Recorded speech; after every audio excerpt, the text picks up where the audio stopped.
Pastor Artur Pawlowski, guys, at Axe the Tax, the carbon tax protests, taking a risk actually speaking in public because we all know he has been chosen to make an example of and being arrested so many times and held unconstitutionally. Let's take a little listen, guys. It's April 4th. This is Irnieracing News.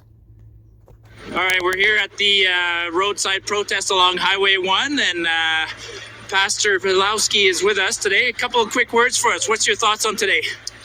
Well, I'm really glad that the people are rising up again. I mean, I said it from the very beginning that unless people come together in unity, those traitors to the Canadian people will implement more and more hardship on the Canadian people, and that's exactly what is going on. Don't kid yourself, this 23% carbon tax, that's nothing. They were working on the destruction of the middle class for a very long time. This is just the next step. They're creating two categories of people, extremely powerful, the elites, and very poor, they're slaves. They're telling you, they're not even hiding, you will own nothing and you will be happy. So you will own nothing and you will be happy. I guess you could say that is the theme. Arthur points it out. The G7 countries always comparing, oh, I'm doing great, and comparing the G7 countries. Well, the G7 countries are purposely destroying themselves for their reset agenda. Yeah, I would say to the Canadian people, wake up while you still can, because this is not over. Canadian people are going to be hurting more and more. They're going to implement more hardship on the Canadian people. Pastor, can I ask you a quick question? So yesterday there was a very big police presence here. They're gone today. And I heard you talking to... Let me guys show you a picture. Here is the RCMP, guys, the Royal Canadian Mounted Police. Royal meaning that they're not Canadian. Royal meaning that it's the British monarch. We're still supporting this bullshit queen and now king, and they don't serve us, the citizens. In fact, they don't even sign an oath to the citizens of Canada, but to the crown. And why are, for this Axe the Tax protest, are these guys carrying around so many weapons?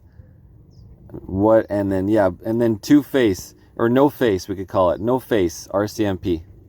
Today there was a very big police presence here. They're gone today. And I heard you talking to them. One of the officers claimed to be impartial when you asked him when he was going to, come to our side. And what's your answer? What's your thoughts on them saying they're impartial? You had a great answer. Well, of course, it's not true. For example, I'll prove it to you. You don't have to believe me, but I'll prove it to you. Every year, multiple times, actually, they're flying a rainbow flag, a homosexual flag. Well, that's politics now. They're not flying Christian flags, for example. So you can see they are not impartial. They are choosing their sides. Also, police officers in the city of Calgary, I've seen it many times, they are wearing a green pin for the green cars. Of course, that's... What? They're wearing a green pin for green cars? Have you heard of this, Doctor? No. No. Well, that's a new one, guys. As I look over out the window here in Arizona and I see one electric, the Lightning Ford, pulling a little camper trailer.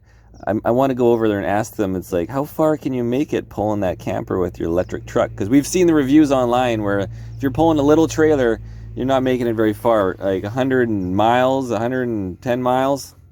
Politics now, but they're not allowed to have a cross. So don't believe that they are, there is something that used to be known as the equal application of the law. They're very selective. It's all about politics. They're politicized. That's why I called those people before Gestapo, because if you know your history, you know that Gestapo means political police. That's exactly what we have right now. And you have to understand that those people are not working for the people anymore. They're working for the political entities. They're working for the politicians. So that's their bosses. They're going to obey the orders of their bosses. Just like COVIDism, guys. It's like the politicians are making the decisions, and then they say it's based on science, but there is no science. There's no open debate. There's no nothing. It's politicians making decisions of authoritative power.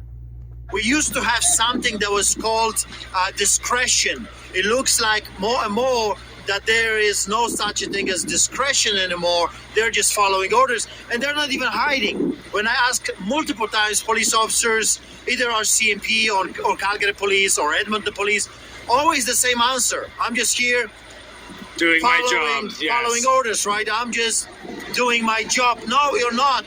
The job of a peace officer is to uphold the law, the highest law of the land, which is a constitution, which has a Charter of Rights and Freedoms, which has fundamentally guaranteed rights, and a preamble that states, whereas Canada acknowledges the supremacy of God and the rule of law. So the proof is in the pudding.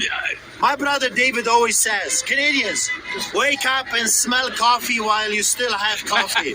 Thank you so much, Pastor. Awesome. Thank you as well, Artur Pawlowski, and to MartyUpNorth for hosting this interview from Axe the Tax protest west of Calgary this afternoon.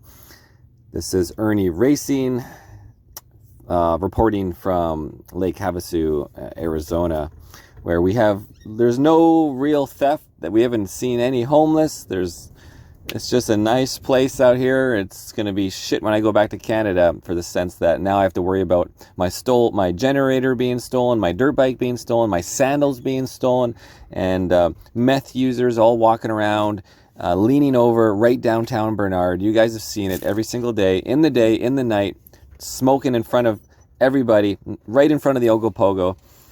I could just insert the video, but it's in previous videos, guys. Have a good one. Irnieracing.